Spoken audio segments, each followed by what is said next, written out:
breaking in Australia. At least 12 people are dead, including a suspected shooter after a horrific terror attack at a Hanukkah party in Sydney, marking the worst attack on the Jewish community since October 7th.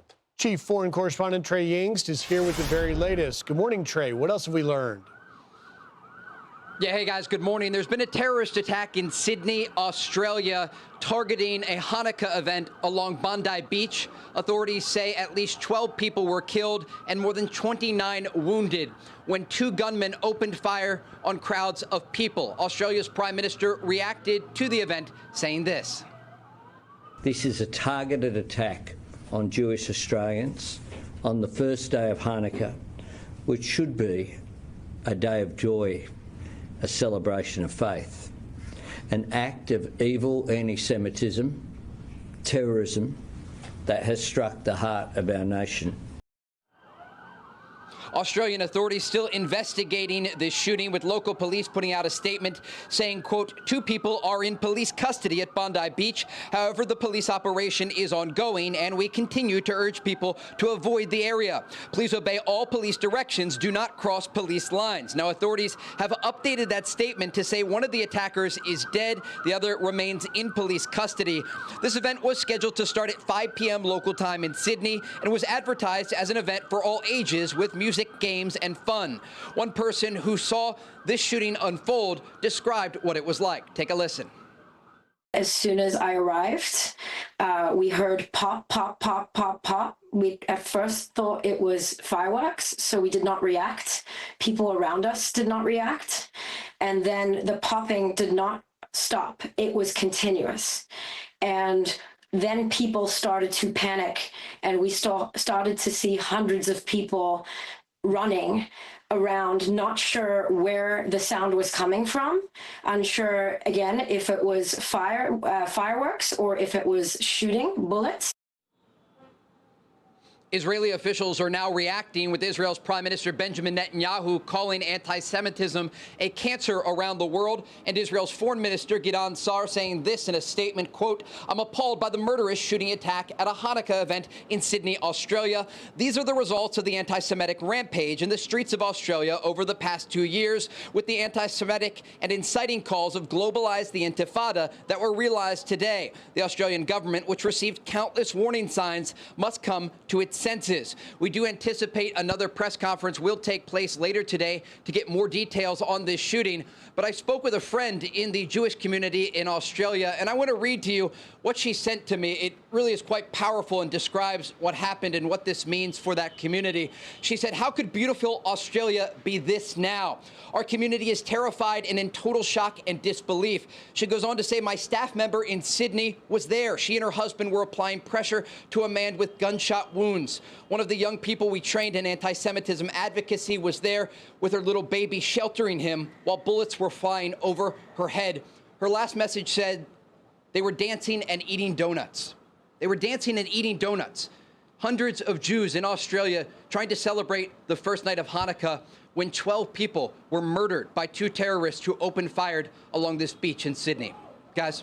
Incredible, Trey. Thank you, Trey. Earlier, we spoke to Paula Cohen, and she said, Tanya Cohen, rather, and she said that that there were children who were at this event at the beach. Do we know anything more about, any more specifics about the victims who were actually shot? We don't know any specifics about the victims. The names have not been released by authorities in Australia, but one of the wounded is a man who we actually interviewed on Fox, an international human rights lawyer. We spoke with him here in Tel Aviv just a few months ago, and we know that he moved to Australia around 2 weeks ago to fight anti-Semitism there. And he was wounded in the head, and a photo of his bloodied face was circulating online. It gives you just a sense of who the people were at this event. These were civilians celebrating the first night of Hanukkah. They were truly eating donuts and dancing when these terrorists opened fire on the crowd. And we know there were many children among the group. We saw some videos of hundreds of people running off of Bondi Beach, the most famous beach in Sydney. This is a place where families were gathering to celebrate this Jewish holiday when these terrorists opened fire. And so authorities say they are standing with the Jewish community in Australia, but there is frustration among the government there and civilians, not only in Australia, but also here in Israel, that we are hearing from, saying that authorities in Tel Aviv actually were giving intelligence information to the Australian government, warning them that such an attack against the Jewish community there could take place. And as we saw today, this horrific terrorist attack unfolding, there is real fear and concern among the civilian population there in the Jewish community that future anti-Semitic attacks could unfold. You know, Trey, we saw the press conference earlier with the Prime Minister of Australia, him getting some pointed questions about what he hasn't done to protect against anti-Semitism that appears to be growing in the country. We know there's a very big debate about immigration going on, maybe not enough of a debate in Australia. What can you tell us about the political and cultural situation in Australia that is sort of underneath the surface here and perhaps the reason why we saw what we saw yesterday at Bondi Beach? Look, specifically in the Jewish community in Australia, people have been speaking out about the rise of anti-Semitism across the country and around the world. And there was real fear that at a big holiday event like the one today along Bondi Beach, that terrorist attacks could take place, specifically targeting Jews, because the community there and across the world, especially here in Israel, has watched the rise of anti-Semitism. They saw this terrorist attack earlier today in Australia, but they also saw the murder of 2 Israeli embassy employees in Washington, D.C. They saw the anti-Semitic attack in Colorado. They're watching this unfold not only in Europe, Australia, and the United States, but around the world. And we have seen officials like President Trump and Attorney General Pam Bondi speak out against anti-Semitism in the United States following those attacks. And there's an expectation among the Jewish community and those that I'm talking to right now in Australia that officials there will speak out with a similar strongness and a similar focus on protecting the community, understanding that this is not an isolated incident, and there were clear warnings about the possibility that Jews in Australia could be targeted. And again, the latest information that we have about this attack, 12 people were murdered and 29 wounded when 2 gunmen opened fire on this Hanukkah celebration along the beach in Sydney. And, you know, to your point, Trey, you can look at NYPD's social media. They are monitoring this event on high alert as thousands of Jewish New Yorkers will light Hanukkah candles tonight because of the beginning of Hanukkah here in New York will begin tonight. I want to ask you, though, we're hearing more. We're working to confirm some of the details about potential Good Samaritan bystanders that may have intervened. Is there any more that you've learned on that front?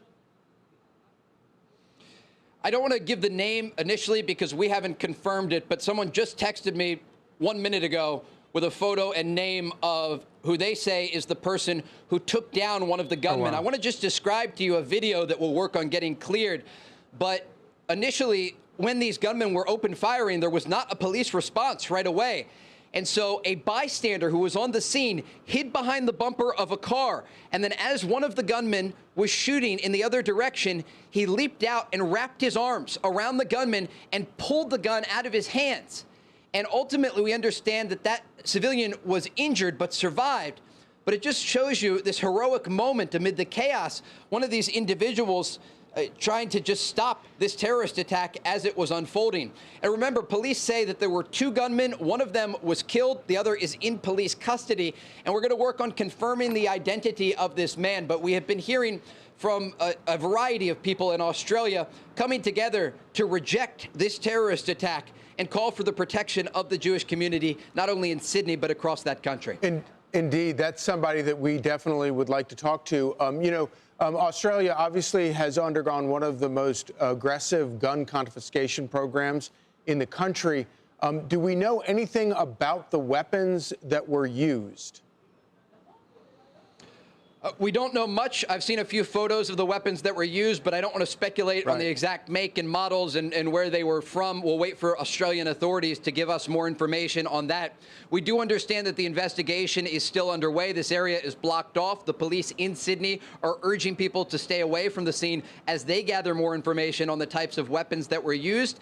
And also, according to Australian media, there are reports that authorities on the ground in Sydney have actually gone to the house of one of the suspects in this shooting case, this terrorist attack, to try and determine if there is any sort of other threat that could be posed to the community there in Sydney or the surrounding areas. So this story is really just beginning, and we'll continue to follow developments on the ground as we get them from Australian authorities. And just to follow up on that, we did learn from that press conference that the threat level from the Australian authorities said was probable, meaning there could be 50% chance or better that there could be an existing threat. Maybe there are more individuals involved. Maybe there's even a planned further attack. Is that the threat environment that you perceive they're in? What we received from Australian authorities was just that there is still a threat to the public. They're not urging any sort of special instructions for civilians in Sydney, but they are certainly investigating to determine if this was a cell of gunmen or an isolated incident where these two individuals got together to commit this terrorist attack against Jews in Sydney. One thing we should note here, though, is that just behind me, you see Israel's defense ministry, the Kiryat. And there, at Israel's version of the Pentagon, we can anticipate that today there are meetings taking place, certainly at the intel level, to try and determine if the Israeli intelligence echelon can do anything to assist their Australian counterparts in gathering more information on this attack against Jews. And we do know there is intelligence sharing that takes place. And there is a lot of frustration. We've already heard public statements from Israeli ministers saying that we warned Australian authorities about the possibility of a terrorist attack against the Jewish community there. And some of them say that that warning was not taken seriously. And so we do anticipate we'll get more information, not only from Australian authorities, but also from Israeli officials. And again, we did hear from Israel's Prime Minister Benjamin Netanyahu, who spoke out about what he called cancer of rising anti-Semitism around the globe that clearly is now turning out to be violence on the streets of cities like Sydney, targeting Jewish communities on this first night of Hanukkah. Well, earlier today, we spoke to a young woman named Tanya Cohen.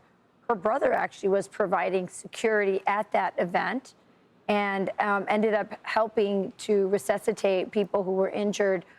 Here's what she had to say. Pandemonium broke out, and hundreds of people were running across a busy road where cars were still moving towards safety. The restaurants nearby, people were jumping under the tables and jumping to get shelter. And this shooting seemed to go on for, I would say, around 8 or 9 minutes. It did not stop, and it was continuous. This was a targeted terrorist attack on the Jewish community of Sydney at a Hanukkah festival where over 1,000 people were gathered to celebrate a Jewish holiday, the Festival of Lights. There were children there. There were babies there, there were families there, and there were rabbis there, one of which is now deceased. My brother was volunteering and doing security, and he joined in to help resuscitate victims and is actually still on the scene helping out authorities with the efforts to ensure people's safety on the ground. As you said, Trey, these were just families that were celebrating on the beach. Absolutely. Her words speak for themselves. This was a targeted terrorist attack against Jews in Sydney, Australia, period. And we have to remember, some of the people who survived this attack also survived the October 7th massacre back in 2023. Arsen Ostrovsky, who is an international human rights lawyer who we've interviewed on Fox, that photo of him was circulating around the internet from Sydney, his bloodied face. And a similar photo also circulated on the morning of October 7th. As he was protecting his family here in Israel. And it just gives you a sense of what Jews around the world have been dealing with, this ongoing anti-Semitism and violence that is taking place.